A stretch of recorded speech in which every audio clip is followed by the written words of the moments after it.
Today we have a returning guest, communication director for the Mises Institute, and good friend Tho Bishop. How you doing today, Tho? Doing great, David. Glad to be back. Yeah, it's great having you. Now, you've mentioned a lot how we need a return to Andrew Jackson politics, Jacksonian republicanism. Is that right? Absolutely. I think it's important when we're trying to navigate the insanity of this hyper polarized world. I think there's value in a strong intellectual grounding. I think Right. losing sight of a tradition or a philosophical foundation, I think that leads to often the political sphere grifterism. It leads to a form of opportunism that there's always an element within politics, right, where it's, as is the case with everything, trade-offs ultimately are more practical than final solutions for anything. But I think if you're disconnected from a tradition, it's easy to lose sight of what the battle really is. And I think that the Jacksonian vision, something that is unique to the American tradition. I think that's important too. A political tradition that has arisen historically from the unique philosophical political foundations of a nation, is the one that provides the best opportunity, whether from the perspective of a modern populist, because Jackson was a populist. If you're someone who recognizes that we need a changing of the elite, Jackson achieved that, or the Jacksonians as a broader tradition achieved that. If you recognize the importance of having a historical narrative by which to argue your positions, which I think is often very important, there's something there that provides that and sort of a narrative of the rise of American power. If you need a grounding economically, the Jacksonian tradition was very strongly influenced by almost proto-Austrian viewpoints, particularly its motivation on banking. And within the middle there was a strong moral foundation, with a great respect to the Christian tradition. And within the various other parts of this broader intellectual tradition, that Christian morality, was grounded within the defenses of the economic positions, within the traditions, or within the defenses of the political traditions and things like that. So I think the Jacksonian tradition, which is something that I think has been neglected in recent years, is definitely, it's a rich environment. And the importance there, I think, is looking beyond simply Jackson the man, that you cannot separate, obviously, the Jackson the man. There's a lot to learn from Jackson the man. It's the broader tradition that he represented of Martin Van Buren, of William Leggett, of a lot of these other figures within that tradition that are just as important to better understand that movement. So I think there's a lot of rich kind of meat on the bones there that, when applied to the modern environment, has a lot to offer. Now I'm going to go to the third president of the United States to get a rebuttal for Tho Bishop, Mr. TJ himself, Thomas Jefferson. His two quotes he had on Jackson as it pertains to his political ability. He said, I am much alarmed at the prospect of seeing General Jackson become president. He is one of the most unfit men I know of for such a place. He has very little respect for laws or constitutions. Here's a second quote. When I was president of the Senate, he was a senator, and he could never speak on account of the rashness of his feelings. I have seen him attempt it repeatedly and as often choke with rage. That sounds like a Trump line, when you choke, talks about that guy's choking. His passions are no doubt cooler now, but he is a dangerous man. Well, Andrew Jackson was a dangerous man. He was a true warrior, um, as a in his pre-political life, one of the most successful military leaders America had up to that point. And I think those criticisms are interesting from a variety of positions there. One, there's a very interesting historical dynamic there, where if we think about the Virginia dynasty, of which Jefferson in many ways is the figurehead of, though it could be argued that Madison was perhaps even more influential. Madison, I think, could be best seen as the most Machiavellian of those Virginia statesmen. Patrick Newman does a great job of exploring that side of Madison within his book on cronyism, which I do not have a copy right next to me, or else I'll hold it up. But the Virginians, when Jackson was running, had a preference for the Secretary of the Treasury under Monroe, right? So you had that multiple Virginia lineup of Jefferson, Madison, and Monroe. That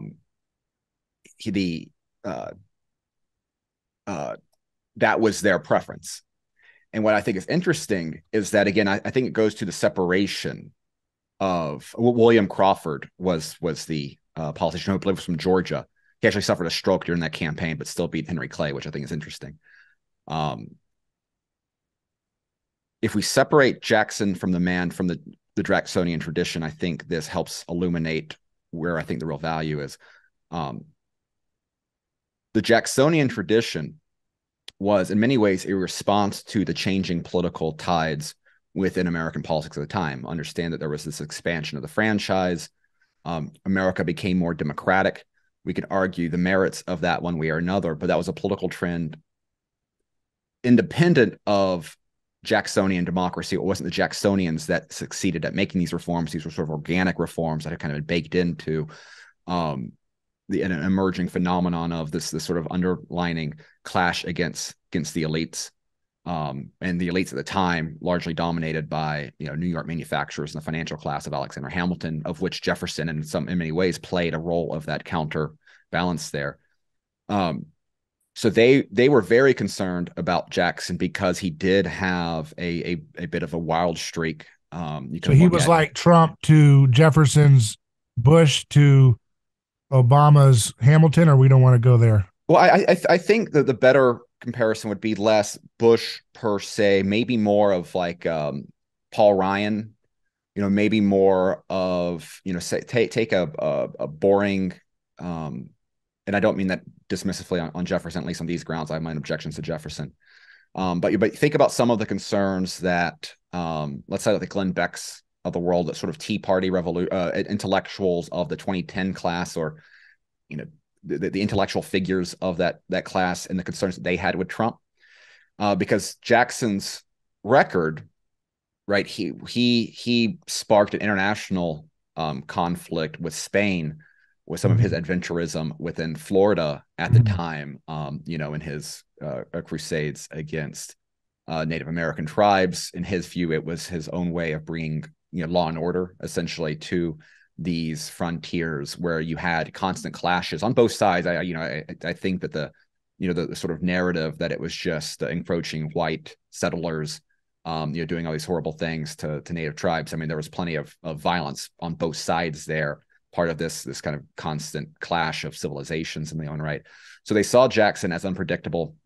They saw him as a military man, which Jefferson had fears of, someone who was always very, very far from a military tradition. And so they saw Jackson really as an embodiment of that wild frontier, which they, as Virginia aristocrats, were never comfortable to, even though Jeffersonian writings were very influential within that group. And Jackson himself was very influenced by, and that Jacksonian tradition was very much influenced by, the sort of rural Southern intellectual tradition that Jefferson was a member of. What I think is interesting, though, is that Jefferson, in his own right, had his own abuses of power, his own abuses. There's a variety of very interesting circumstances there, where the Jefferson as president was very different than Jefferson as a philosopher. That's part of politics. Whatever, take it for what it's worth. What's interesting, though, is that going back to that 1824 election, the kind of mastermind of the William Crawford campaign was Martin Van Buren. And so Jackson, at the time, he was a kind of figure for the West at the time being Tennessee, Kentucky, the newer states in the area. Van Buren was promoting William Crawford as a reaction to the sort of stagnation of what American politics had become, where it'd be very much captured by a uniparty, the uniparty taking the cloak of Jefferson's Democrat-Republican Party, but had now been so infused by, the last Democrat-Republican president, kind of became rebranded as the National Republicans. it was the son of political rival John Quincy Adams. And so you had this dynamic where the elites of both the Jeffersonian Party and the Adams Party had kind of merged together as a uniparty, where most of the decisions were being made again in these stifled chambers within Washington. And so it was, this rising Democratic movement, capital or lowercase d, getting led by figures like Martin Van Buren. Their entire motivation was to crack what had become this uniparty control over the levers of power, the Federalists obviously dying off after the War of 1812 and all merging in. And so, again, the Jacksonian tradition I find fascinating because Martin Van Buren identified that the characteristics that appalled an aristocrat like Jefferson appealed to the very sort of people that they were seeking to organize to take advantage of these changing political dynamics of broader voter of broader voting rights, to white landowning males, right? And so those decisions were a lot more broader and democratic. And so they viewed Jackson as a champion who could appeal to those individuals. He had, a lot of organizational support, again, particularly within those Western states. And they used him as a figurehead, a force of change, very similar to the way that Trump's movement, it ended up being utilized or attempted to be utilized by various other parts of the old dissident right. So you had the Pat Buchanan, paleo conservatives that saw within Trump a champion against the warfare state of the neoconservative branch. You saw within Trump certain qualities that appealed to libertarians that saw him as a disruptive force against the deep state and yada yada. You saw you saw a certain type of evangelical voter that came to over time, perhaps even after the 2016 campaign, saw him as a force of change positively on cultural issues. And so very much the same way that Trump became an icon for a more diverse intellectual group, most of which I think Jackson was far better read on the underlying philosophy of Jefferson than Trump was, say, the intellectual underpinnings of the Claremont Institute. You saw a very similar dynamic, though, where they picked up and they elevated this rock star figure. And Jackson was nothing short of a rock star. I mean, his Battle of New Orleans, there was multiple popular songs written to him. I mean, he was a rock star, and much the same way that Jefferson had a obvious respect for his intellectual foundation and his contributions intellectually to the American Revolution. But it was really only George Washington that really held that stature as the great hero of the American Revolution. Jackson was the hero of 1812. And so, this was the utilization of a rock star political figure that brought into power a dynamic change into the philosophy of the ruling class within Washington.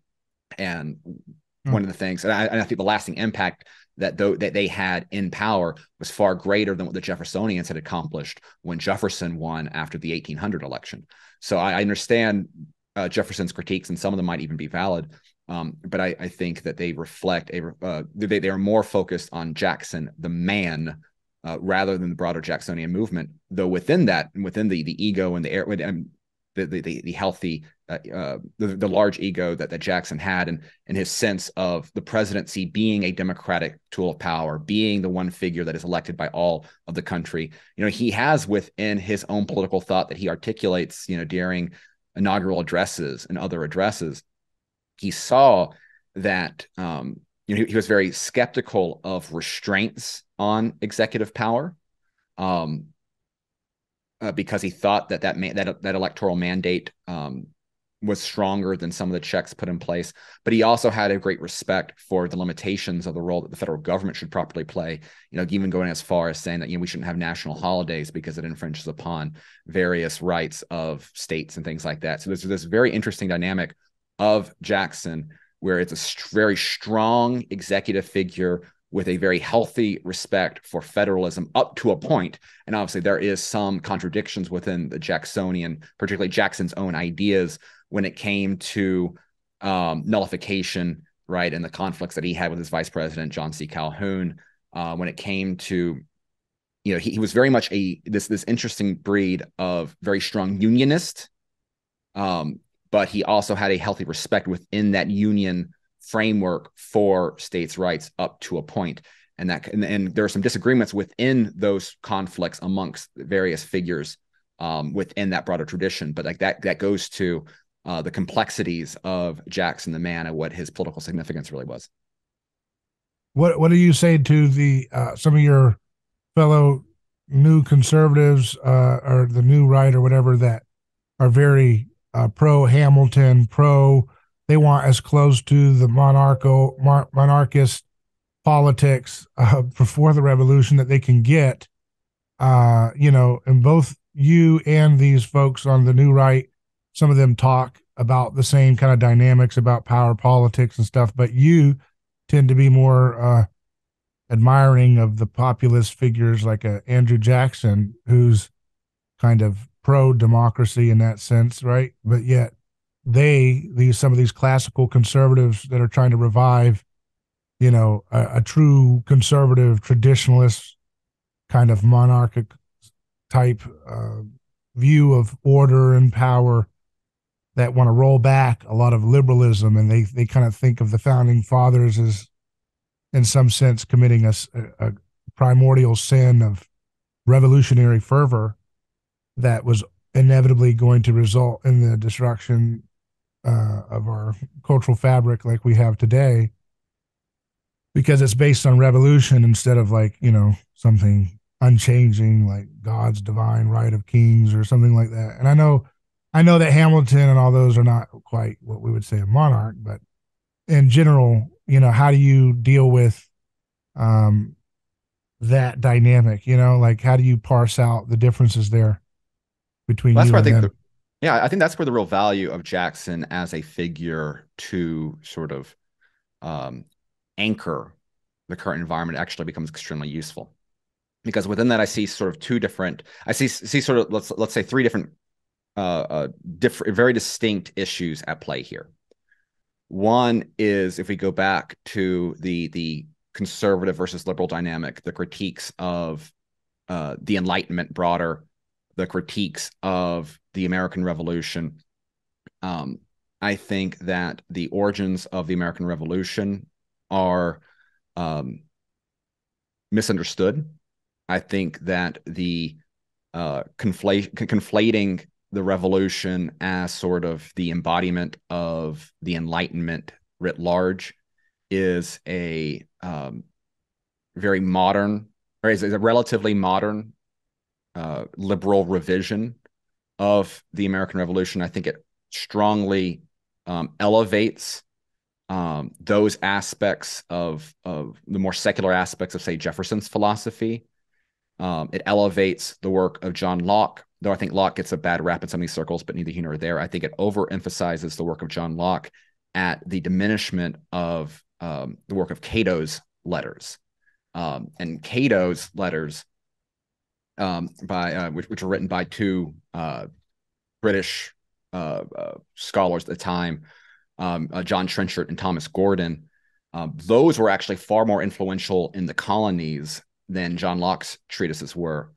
And while they themselves, the pseudonym Cato, was a response to Caesarism, which I think is interesting, and I'm going to touch on the executive side of it in a second. Within Cato's letters, there is, I think, a lot of nuance, particularly in the role of the significance of religion within society that you don't always get from a certain interpretation of classical liberal thought. And so if you view the divorce of the Western political tradition from the Christian values that made the West great, I think Cato's letters actually gets you closer to a reconciliation between those two causes. And so I think that itself is a very interesting dynamic there. And so that's my pushback against the criticisms of the American Revolution itself. I think it's also worth pointing out that the American Revolution in many ways It was not so much a revolution as much as it was a war of national liberation. This is the point that Murray Rothbard makes in his narratives of the American Revolution. And so if we identify the big difference between, let's say, the French Revolution and the American Revolution, the French Revolution was the overthrowing of the established order of France and the chaos that came from that until it was kind of brought back to heel under Bonapartism. The American Revolution, though, was very distinct because you had, operating within American way of life, most of the order came from states. It came from, or colonial governments, right? It came from the governors there. There's a lot more, for the most part, it was a localized rule. And what the American Revolution succeeded at was separating that localized rule from the foreign monarch. And so I think that is a very distinct difference. And so it was not and I think those nuances there are very important for that particular topic. Mm-hmm. To the second point, there is this. So on the economic side of things, the economic views of a lot of the new right, national conservatives, however you want to call it, it is based ultimately their economic viewpoints, which are very strong, kind of embracing of modern mercantilism, right? A very strong principled rejection of free trade itself as a value. Often it comes with an elevation of union labor, which we can kind of make connections back to the old sort of guild systems and a strong emphasis on internal improvements and the subsidization of national manufacturing. That I think is the economic conclusions, though they are given the facade of economic justification, ultimately they are grounded in a historical narrative more than an economic analysis. And that historical narrative is very simple and very compelling. Right. It is basically comes down to, the battle of ideas in early America was that between Hamilton and Jefferson, that the Hamiltonian idea succeeded in the North, the Jeffersonian idea succeeded in the South. The result was a manufacturing hub of the North versus the agrarian economy, plantation, slave-driven within the South. That the Civil War pitted the two nations against each other. The North won. Because the North was strengthened by the manufacturing class that Hamilton had cultivated.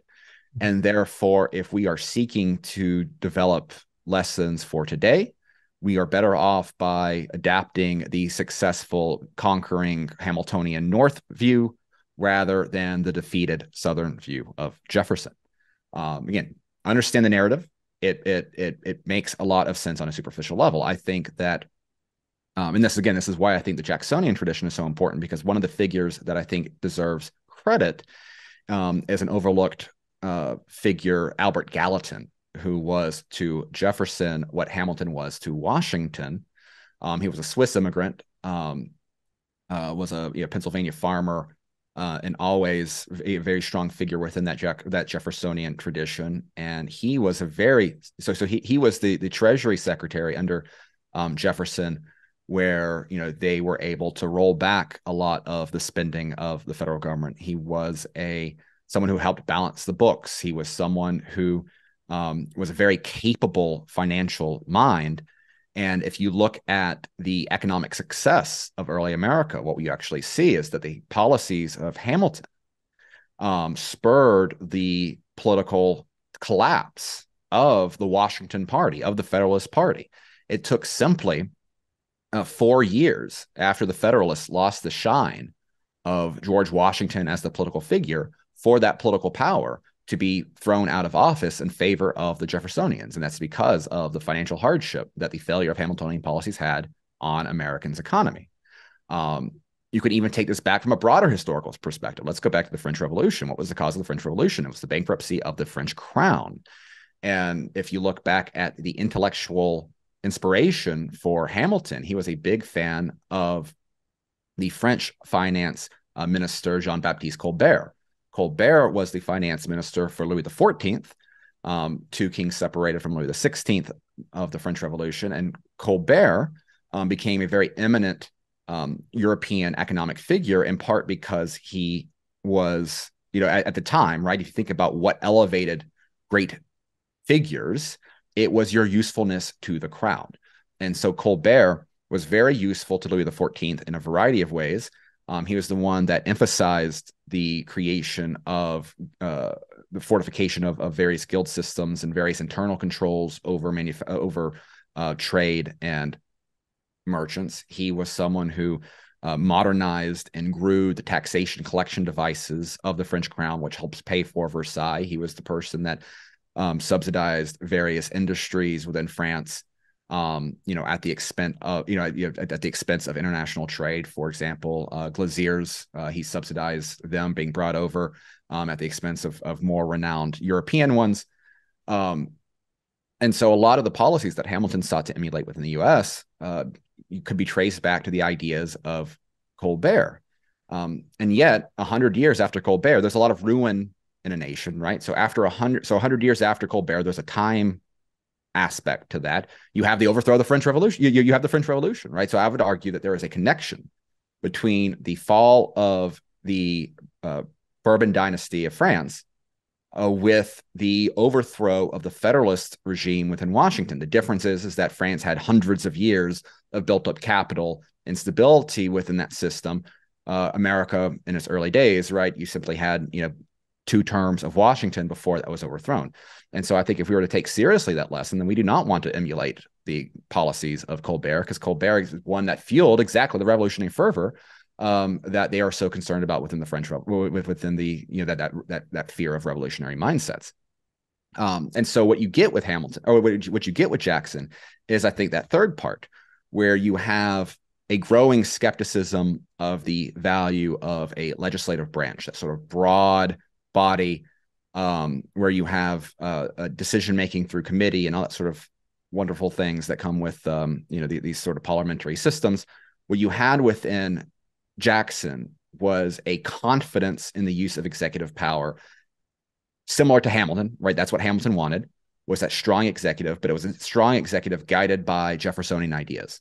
And so it was kind of, if we want to simplify it, right, Hamiltonian means for Jeffersonian ends. And I think that's what the Jacksonian tradition really can be simplified to. And I think that's what's useful, because even within the Jeffersonian tradition, and it's important, I think, to understand and can appreciate the nuance of the various different thinkers, those of which that did not become the president and therefore did not kind of engrand themselves as the great philosophers of the American Revolution. There are a variety of figures, including Patrick Henry, including John Randolph, including a number of really great intellectual leaders that paralleled with Jefferson, that had critiques of Jefferson precisely because of some of these disagreements on how to actually wield power there. And so within Jackson, right, so if you think about what the new right agenda is, right, it's accountability of the professional political class. And we mentioned earlier the Uniparty. You had a massive growth of the civil service class, right? So you have now a professionalized political class that survives from administration to administration. Jackson comes in, and this is what is bemoaned in traditional textbooks, right? Jackson brought in the spoil system. The spoil system was so bad because it kicked out expert technocrats, and it brought in just political partisans to fill these very important positions within the regime. But that's actually exactly what we want. We want that filtration. We want that changeover, because that's how elections actually have consequences. Trump's biggest failure, right? It was the lack of really turning out that political professional class within DC and keeping a lot of the old cronies of Bush, Obama, still keep giving them levers of power. Jackson did away with that. And so what you saw was a massive reduction of that size of the civil service. I mean, it took several administrations for them to get the pre-Jacksonian levels of that professional political class back in action. Jackson, was able to massively reduce government expenditures. He rebalanced the budget. He got rid of the national bank, which was a source of corruption in special interest classes, right? And so I think that this is exactly why, I think one of the reasons why the new right is so fascinated with figures like Hamilton and like also Teddy Roosevelt, which I think is perhaps even a bigger icon for the new right. Those are all what all these figures have is that sort of macho nature, right? These were not simply philosophers. These were all men who saw time and conflict, right? And so they have a respect for that nature of it. So Hamilton, Jackson, Roosevelt all have war experience. They were a man of action. The difference is, again, like Teddy Roosevelt's reputation economically, I think his policies were a complete disaster. His record as a trust buster is largely false, right? He was not a trust buster. He was kind of a tool that the Morgan family, who was always a major benefactor of his entire political career, Teddy Roosevelt was a tool the Morgan family was able to use against the Rockefellers and their other competing interests. Jackson gives, I think, what a lot of these individuals are looking for in terms of aesthetics, in terms of a respect for American heritage, and it brings into it the proper perspective, and not only the proper perspective when it comes to the origins of the American experiment and its connections to the broader liberal tradition, but also comes with it the proper economic lens. And so that leads to the policy ramifications you get out of it. And so again, that appreciation for reducing government spending, that skepticism of the financial class, the abolition of a state bank, all these things are very strongly within that Jacksonian tradition. And I think that's why, again, I think he's such a useful figure and one that I would like to see the new right rediscover. Yeah, and it's interesting. How come, if Jacksonian politics were so compelling as a fusion of Hamiltonian power with for Jeffersonian ends, as you describe it, why is it that by the end of the 19th century, when we get, Democratic presidents like Grover Cleveland, who seemed kind of like a throwback to classical liberalism at that point? You know what I mean? It's like these kind of like antiquated classical liberalism is kind of on the wane, it's kind of falling out. And why is that? Why was it not more of a muscular brand of philosophy and politics? Well, I think a lot of it comes from defeat, and the causes of defeat, I think, are also worth exploring.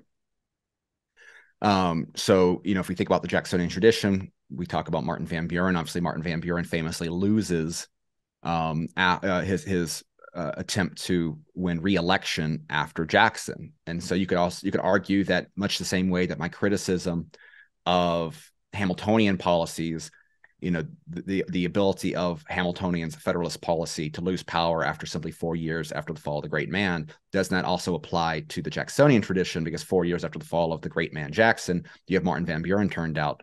And part of that headwinds there is that you have an economic panic in that same time period. So, am I being two-faced within that? And, obviously there's a degree of which perspective, it's always, a certain perspective can lead to an establishment of events that might come across as apologetics. Fair. But I would point to a few different things there. For one, you did have a economic crisis caused in part by some issues with the banking system that were not connected to Jacksonian policies, and a variety of things. The second part is that you saw within this time a significant transformation in how political campaigns were conducted. And so we talked about earlier how Jackson was a response to the broader democratization of American politics. Well, that strategy, the Whigs, the successors of the Federalist National Republican tradition, they went up to the score yet again with the famous William Harrison campaign of Tippecanoe and Tyler too, grounded in Harrison's successful, another military leader, his success at the Battle of Tippecanoe. And that campaign, in many ways, has a lot of common characteristics with politics today, right? You have the war figure, right? So you still have a little bit of that celebrity identification there, much the same way that Jackson had. But you also had the commercialization of politics, right? You had this entire fake narrative being portrayed at, William Henry Harrison was raised in a log cabin, and he just likes sipping apple cider, hard cider on his log cabin, and kind of a man of the people, someone you could have a beer with or a hard cider with. And so you had this entire sort of propaganda campaign where Harrison himself had to do very little campaigning because this machinery around him kind of spun this great narrative appealing to the very voters that Jackson appealed to as well. Now, you do get this very interesting dynamic where, because Harrison dies shortly after taking office, John Tyler, his vice president, who was kind of a compromise candidate, meant for a broader appeal, he himself was actually Jacksonian more than he was a Whig. And so you actually had that continuation of Jacksonian policy go up really through Polk in spite of that one electoral defeat. Now, ultimately, the Jacksonian tradition falls apart because of sectional differences, slavery being obviously a major driver there. Shortly thereafter, you have you have the Mexican War, which brings about various dynamics in terms of internal improvements, and kind of it adds fuel to the fire from these regional disputes, because how do you deal with this new territory acquired through conquest, right? And that helps continue to fraction this Jacksonian tradition. And then, of course, shortly thereafter, you have the Civil War.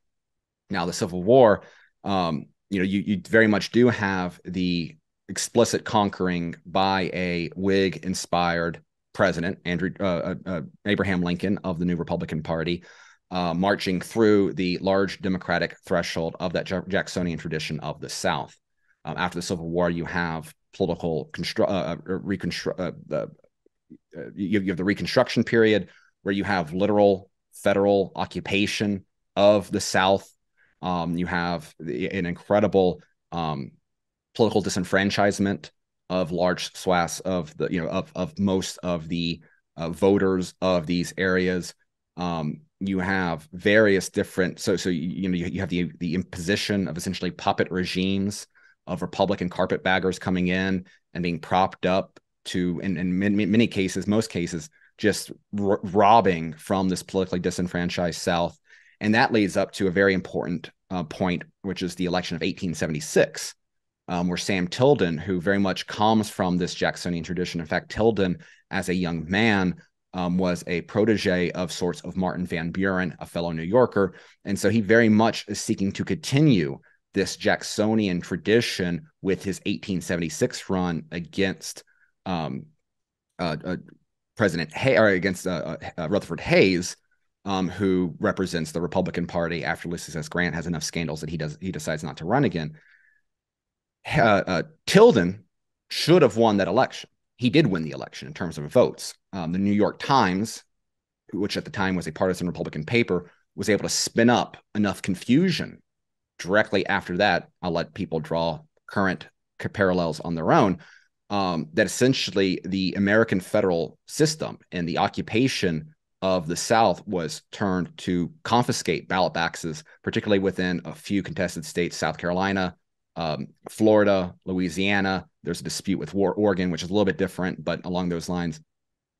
And so because you have the New York Times helping capture an illegitimate presidency for the Hamiltonian wing, it's not until Grover Cleveland wins the presidency later on, Cleveland himself, a protege of Tilden, so you have such a long period of political disenfranchisement of the politicians of that Jacksonian tradition, that there's a lot of the consequences of Hamiltonian policy, particularly the corruption, the financial class, right?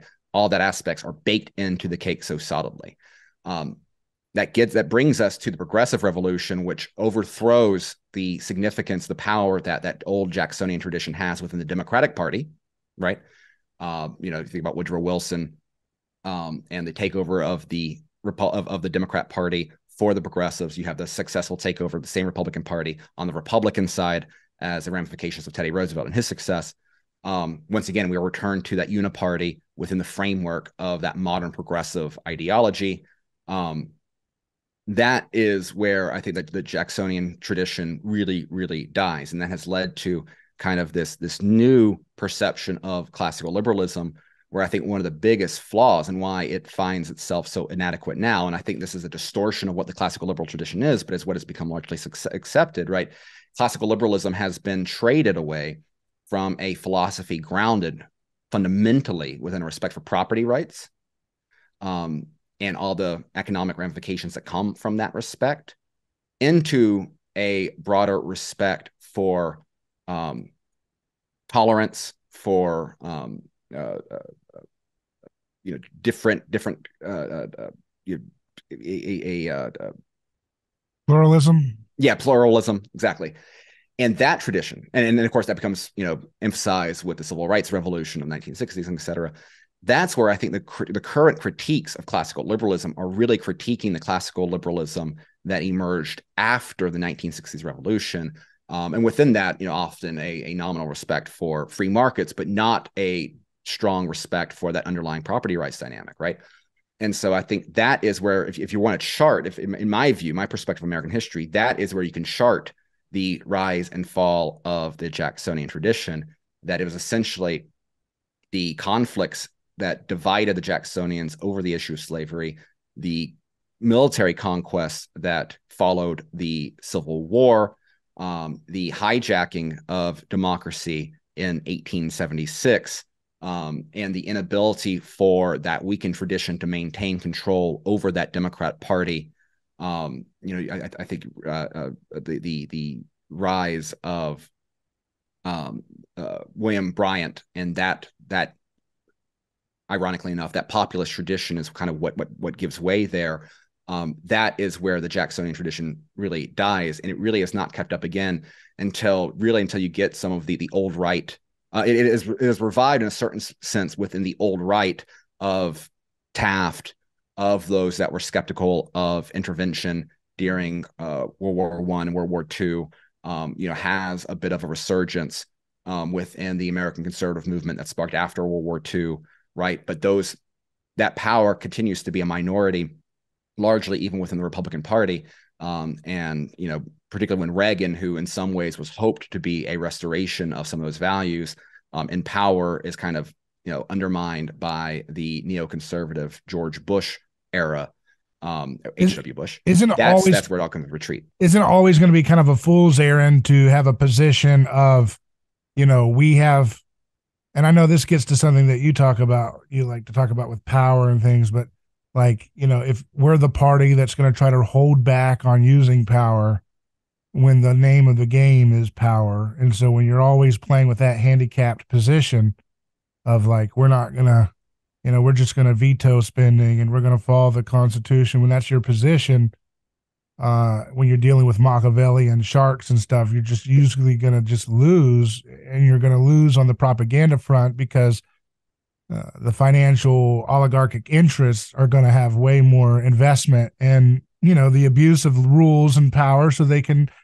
keep their power and their assets nice and controlled in their hands. And if you're the guy saying, no, I'm going to follow the book and I'm going to veto the spending and this is not constitutional, you're just playing a loser's game when the population is dependent on corrupted media information, to be able to ascertain the facts, right? I mean, it just can't get through the propaganda shield. Well, I think the answer is a better propaganda shield. I think you need your own propaganda. And in fact, that's one of the things that strengthened the Jacksonian tradition early on, is that you had, the creation of media outlets that were explicitly partisan. The thing is, for most of American history, media outlets, newsletters, pamphlets, and the like were explicitly partisan. There was no facade of a mainstream unbiased media. It was understood that you are reading Jeffersonian propaganda, that you're reading Jacksonian propaganda, that you're reading Hamiltonian propaganda, whatever you want.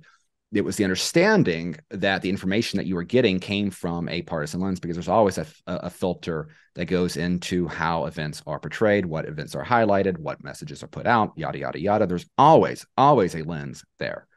And so I think that's the important thing, is that you need to have a partisan, a clear a media apparatus, an effective media apparatus that has a clear ideological bent, because through those outlets are how you educate your supporters. Now, what makes them your supporters in the first place can be a variety of things. It could be anger at something. It could be, in a respect, a plea to more localist government. It could be, moral differences. It could be whatever brings in your camp. It is the purpose of a political organization to educate those voters through partisan media. And partisan media doesn't have to mean a bunch of BS. Often it does, but it doesn't have to be. It can be, the same way that Jeffersonian rhetoric, which was very intellectual, helped inform the views of Jeffersonians. You can have the same exact dynamic to where you can be substantive. And for the longest time, you had very substantive debates within American politics. And this did not go away with simply a democratic change in the American political process, you had extremely high voter turnout in the 1800s with political platforms that were dealing with monetary policy and all these complicated issues. So I don't think you even now, whether or not given the I think you can argue that the intelligence of the voter population back then might be better than it is today for a variety of reasons, cultural and the like.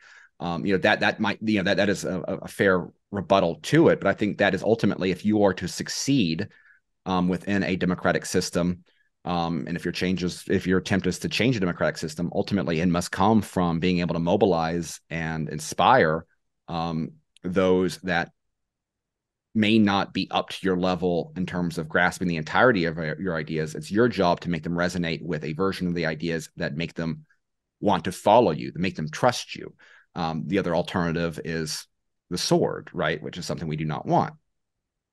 And so I think that is something that the uniparty, that 20th century modernization of politics, where the differences between the parties became almost entirely personality driven and a lot less ideologically driven. I think that's where you saw the watering down of political thought. I think that's where you see the amplification of that mainstream unbiased media and the Walter Cronkites in the world. And I think that if we're looking for parallels, I think that's what's breaking away right now. I also think that, like, in terms of the issue of patronage, which I think is an important one, and combating the benefactors of this politicized economy, I think this is where you see an important distinction. And again, I would argue that this is where Jackson went wrong. I think trying to utilize the presidency as the voice of the public, particularly in America is divided now, which I think is far more culturally diverse than it was back then, though America was always a very diverse area. The differences between Georgia and New Hampshire, always very extreme, right?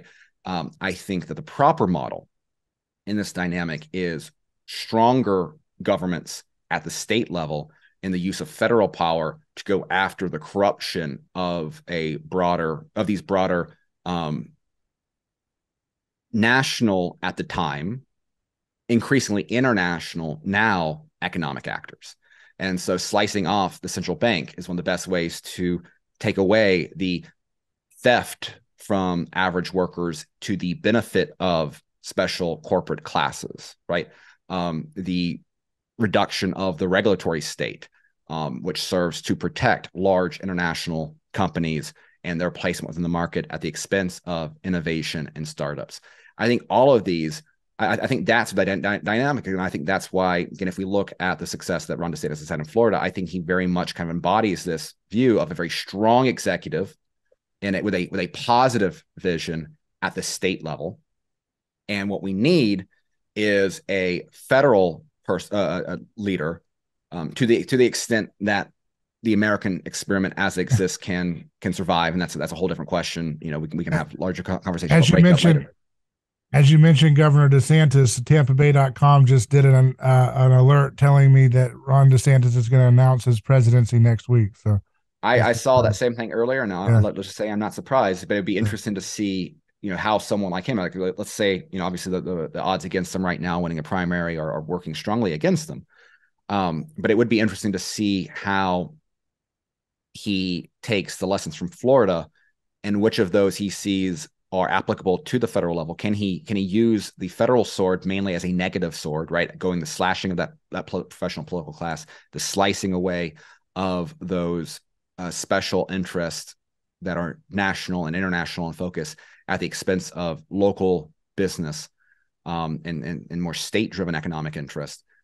Or does he try to make America Florida, to use a popular saying? And I think that would be a mistake. I think that is a fool's errand in terms of trying to have a very positive, heavy-handed approach for a nation, or let's say a country, because America, I think, to any meaningful sense, is not a single nation and has never been a single nation. Again, I think this is one of the big separations between, if we talk about nationalism within Europe. So you see a strong central executive being more like a Batman figure, taking out the crime of Gotham rather than trying to make a positive,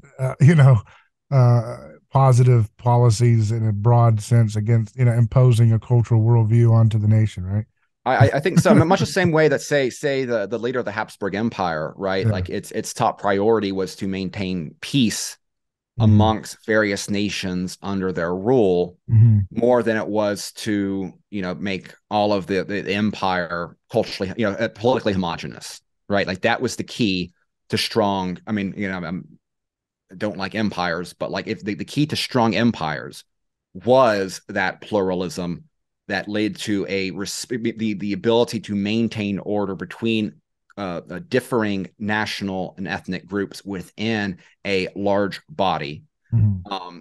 and a respect for their own specific traditions and cultures and political powers. Now, obviously, there's always a kickback to the higher power, but that kickback should not come at the expense of the functioning and the thriving of that society. And I know, when the Romans would take over areas, often the tax consequences for it were better than what came before.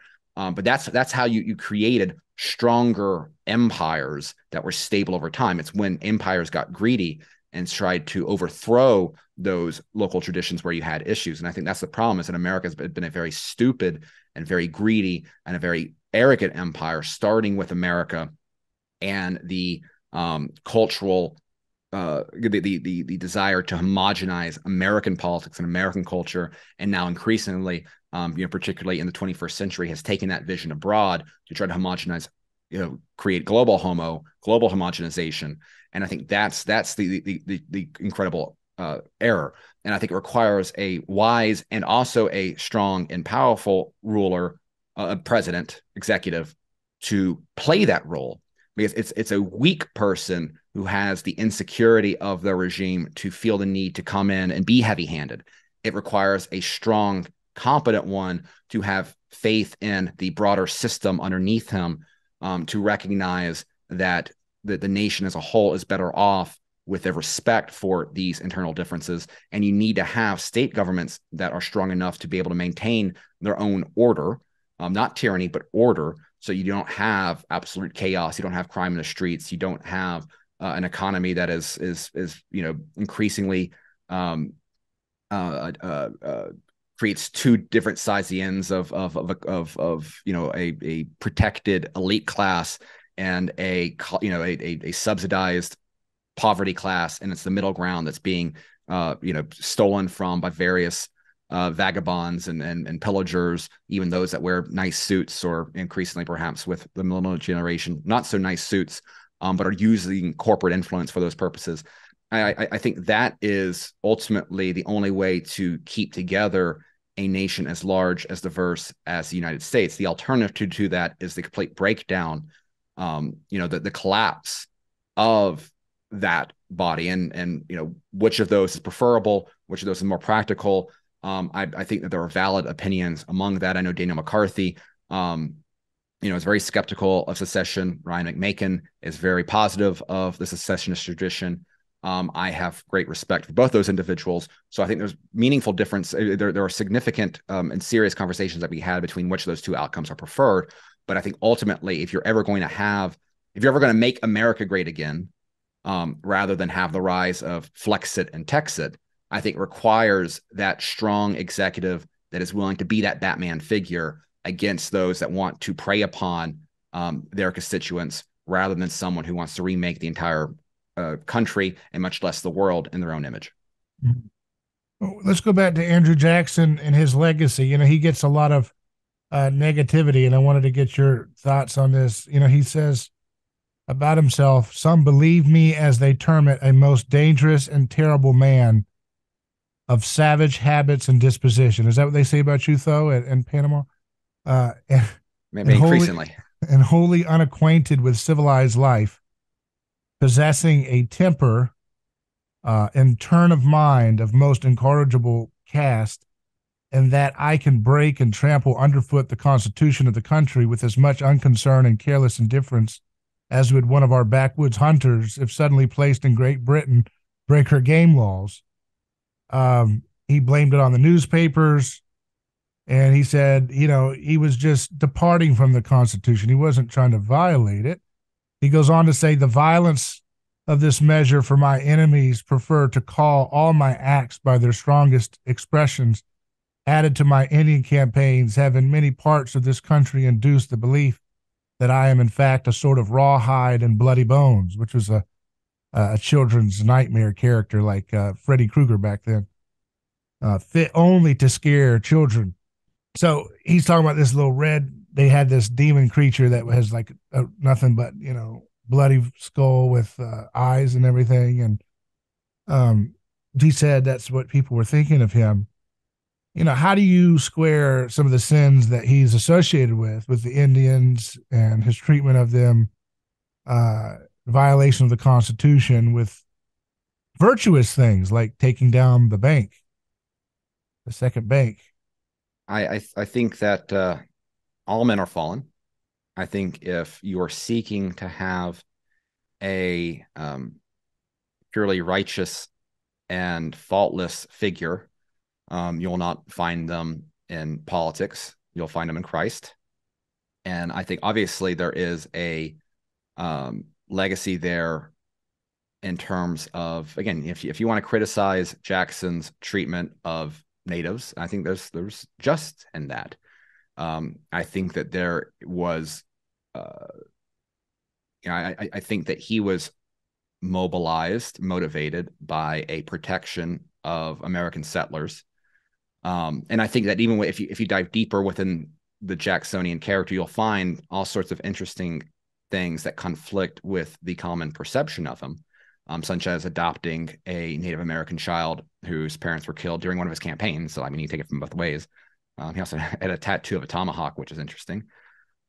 He's presented as, again, as Jackson, as Jefferson suggested in some of your. Do you think there was a little bit of mimetic there? Like he was mimetic. He refers to himself as, they're calling me a savage, and he's getting a tattoo of a tomahawk. And then it just made me think of that guy that recently said he killed that lady because he wanted to be her. He wanted to have her walk and her feminine features, and so he killed her. Is there a little bit of that there maybe with Jackson and these guys, that they're like, to be the man, you got to beat the man. Those are the wild savages. I'm going to, prove my masculinity by being brutal to them because they're brutal in their warfare campaigns or something. Is that going on maybe? Well, I think there was a level of respect that Jackson had for natives, in part because, he had to do battle with them. Mm-hmm. And so, I think that that might have played a dynamic there. And if you read his letters, his writings about the Indians, I mean, he was, far more articulate and empathetic than one would take away from people trying to simplify his relations and his military campaigns, in there. But of course, over time, complexities and nuance are the first to go. I think Jackson's writings there, what it is touching upon is the larger dynamic of the vilification of political enemies. And I think this is one of the great naivetes of, an aspect of liberalism, even the American sense, right? It's the idea that if you divide power enough that political disagreements can be worked out thoughtfully and articulately within legislative bodies, and that the result is something that will not please everyone, but can be workable. And I think what you saw rise during the Jacksonian tradition, or within the Jacksonian period, was the increase of, and again, I think this corresponds, right, with the expansion of democracy and the need to weaponize and the need to mobilize these large masses of men voting you into power, is that that was the origins of the pure demonization of the other side. And so what he's reflecting upon is the characterization that his political opponents had for him. Jacksonians had plenty of their own characterizations of their own rivals at the time. And I think that goes to the notion that you can have a strong power that can handle strong political differences through deliberate and respectful policy disagreements. Ultimately, if there is a fundamental breakdown on underlying first principles, I think that you do not get a democratic body as being a temperer of passions, but rather the rise of politics as other means. And I think that's you saw that start during the Jacksonian period, and something that's obviously continued to this day. How did, I was looking at the 1800s, how did the cultural foundations of where America was going in that time affect the political trajectory that we saw during that century, where you have this new thought movement, and you have these ideas of uh, this idea that your thoughts create reality and manifest material blessing and prosperity, which becomes the science of religion and all these things at the turn of the century that become kind of like the foundation for getting rich and having aspirational achievements. And your mind creates these ideal, thoughts that come into reality. This kind of, I think it kind of ties into that manifest destiny and everything that was going on at that time. Do you see that impacting the way the politics went with moving towards away from liberalism towards progressivism or something like that? I think that there is a dynamic to which the religious fervor of various different groups in the late 1800s certainly paved the way for progressivism. Murray Rothbard has a fascinating work on identifying the rise of pietism at the time, and its connection to its correlation with political trends and things like that. And I do think that when we focus purely on politics and overlook the lens of religious movements within a time, it is very easy to get an incomplete picture on what is really driving political trends. And so, for example, during the Jacksonian time frame, and during the early America, I mean, it started in the 1790s, I believe, but you had the Second Great Awakening within the United States, and this massive wave of Calvinism and the like. And I think that played a role in the some of the traditions that the Jacksonians were able to utilize.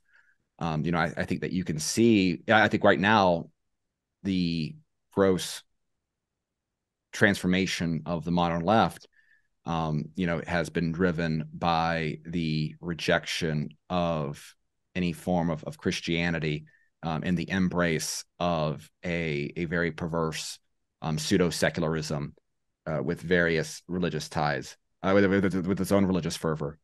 And so I think there is a lens there that when we think about and look at history and trying to understand exactly the political ramifications of it, there is something to be said about appreciating the spiritual movements that were going on. Well, Phil, it's been a great discussion, and I can see you have a passion for the topic of Andrew Jackson, and I think you've demonstrated a sweeping case for why you have that. So I appreciate your time, and remember to check out Mises.org for more of Tho's work. Also follow him at Tho Bishop on Twitter. And of course, to stay in touch with us, go to aneighborschoice.com, put your email in to get our weekly email update. And you can also directly contact us at hello@aneighborschoice.com. But thanks again, Tho, for joining us. Always enjoy it, David.